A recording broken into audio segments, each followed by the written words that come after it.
Ce qu'il y a de bien ici, c'est que là, au moins pour le surf, il n'y a pas de problème, il y a un peu de vagues, alors qu'en rivière, c'est plus difficile, quoi. L'avantage majeur, c'est qu'on a des arbres. Et l'ombre d'un arbre, c'est quand même autre chose que l'ombre d'un parasol. Voici la famille Guillaume, Sylvain, Christelle et leurs 2 enfants, Jules 12 ans et Émile 9 ans.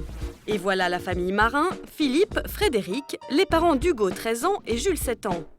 2 familles qui a priori se ressemblent à une exception près, leur lieu de vacances. La première a jeté son dévolu sur les plages étendues des Sables d'Olonne. Tout est bien. Et non, le sable est très fin, là, c'est agréable. Là. Pour la seconde famille, au programme, ce sera l'eau douce et l'herbe bien verte des bords de Loire. Non mais c'est bon là, regarde. Il faut qu'on soit bien à l'ombre quand même. On aime bien avoir un peu de calme quand on vient à la base nautique. Ces 2 familles font partie des 40% de Français qui partent en vacances cet été, soit près de 18 millions de personnes. Avec une activité de prédilection, la baignade. Mais où aller? La mer se hisse à la première place dans le classement des destinations préférées des Français. Du coup, les points d'eau douce rivalisent d'inventivité pour attirer les familles. Mais entre fleuve et mer, quelles sont les différences? Nous allons évaluer 4 critères. Les services, la propreté, la sécurité et le coût. Ces 2 familles seront notre jury, les Sables d'Olonne et les bords de Loire, leur terrain de test. Ça y est, t'as mis ton maillot, Hugo? C'est donc parti pour une journée de détente à la plage pour la famille Marin. Premier point fort de la station balnéaire, les activités proposées sur le site. Il y a des tournois de volley, de foot qui sont organisés, de badminton, donc ça permet aux enfants d'aller se balader un petit peu, quoi. Comme ça, nous, on peut aller prendre un petit café tranquille. Voilà aussi. Entre adultes. Entre adultes, c'est pas faux. Entre parents, ça fait du bien de temps en temps. Amuser les petits tout en protégeant le porte-monnaie des grands, c'est l'intérêt des plages, car ici les activités sont gratuites. Des enfants qui ne s'ennuient pas, mais qui n'en oublient pas pour autant leur estomac. Donc un menu enfant. Oui, moi je prends un plat du jour. 2 plats du jour. Et un tartare de saumon. Un déjeuner les pieds dans le sable, c'est aussi l'attraction des plages. Et forcément, à la fin, il faut mettre la main à la poche. On peut avoir l'addition, s'il vous plaît?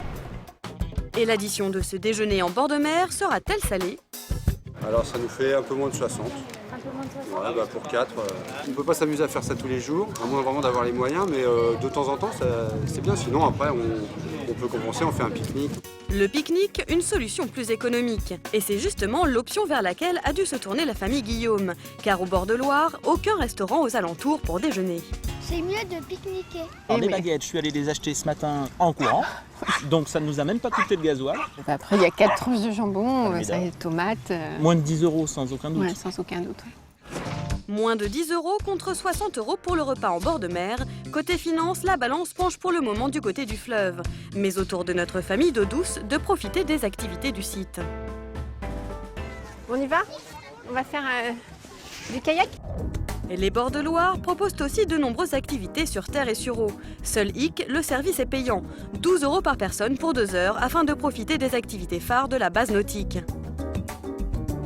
Allez Milou, on y va. C'est parti. Allez Moussaillon.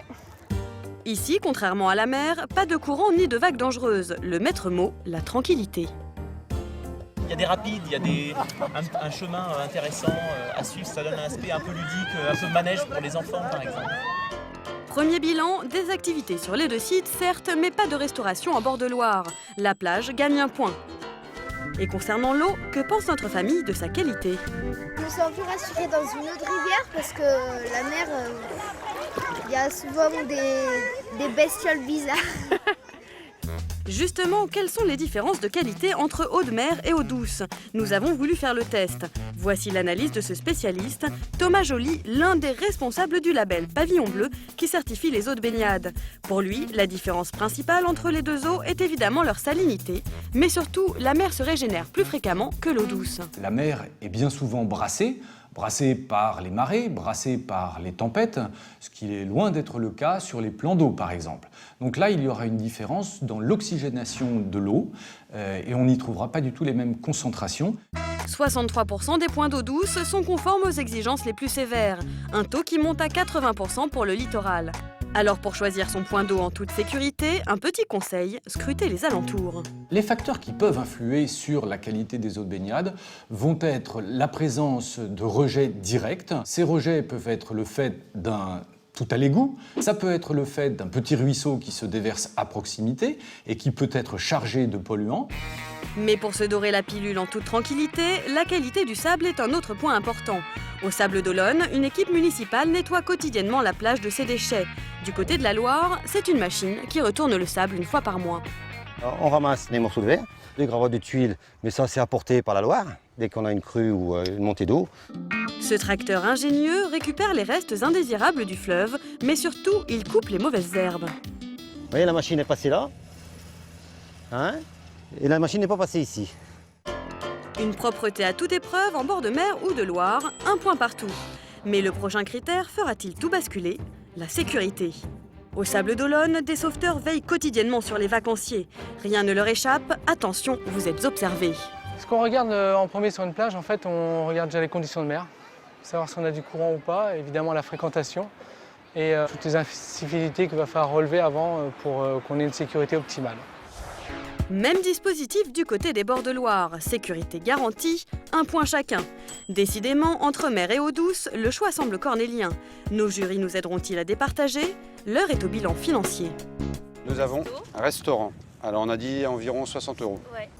Ajouté à un goûter, le bilan est de 70 € pour une journée à la plage, mais avec des activités gratuites. Pour la famille Guillaume, le calcul est vite fait. 40 € entre le pique-nique et les activités. C'est donc les bords de Loire qui remportent ce point. Résultat, ex aequo.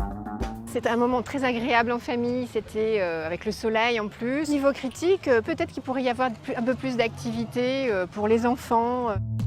Une recette différente, mais en tout cas un même plaisir garanti. Plage ou eau douce, un seul slogan, profitez.